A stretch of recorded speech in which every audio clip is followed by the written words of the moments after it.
Цахил хүртэл шалд ордог гихчээр эрүүл мэндийн салбарыг өвдөгний үе соёлдог мэс засалж аваад гэрлийн хурдаар уруудулж байна. Эрүүл мэндийн салбарынхан цөхрөнгөөн барж эхнээсээ хавдартай хүмүүс хагалгаа хийж чадахгүй хүрлээ. Жишээлбэл хавдар судлалын үндэсний төвд элэгний хавдартай хүмүүст хэрэгэлдэг соц бөглөгч материал дууссан юм. 4 сарын 15-наас өмнө энэ материал ирэхгүй бол 80 хүний эрүүл мэндэд ноцтой аюул учрах юм байна.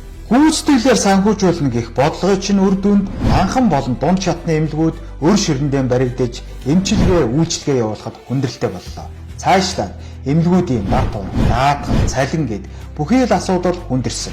4500 гаруй эрүүл мэндийн байгууллага 56000 гаруй эрүүл мэндийн ажилтнууд танд хамаагүй бол сайдын суудлаа эртхэн өгж ашиг гарсан 8 арилж байгаа хийвэл яасан юм бэ? Мөн хүчил шонхрын эзэн тогтмолын хөө мөнх сайхан та гой PR-анда анхаарлаа хандуулдаг шигэ энэ эмнэлгийн хэрэгслүүдтэй анхаарлаа хандуулаач. Мөнгөтэй таны лифтэн сууж албан тушаал хурдан өгснийг энд ярих гээгүй. Монголын эрүүл мэндийн салбарын дасалдал доголлын тухай харин ярих маш олон юм байгаа. Жишээлбэл дээр дурдсан судас бөглөгчийг гайлдэ протезикмен бүртгэж татвар авах шийдвэр гаргасан даймжирч шүүхэд шилжсэн байна. Сайд хүний үүрэг бол мэдээллүүдийг шуурхаа хүлээн авч өөр их усүрэж болтугай шийдэх гарц эрен хайх биш гэж юу?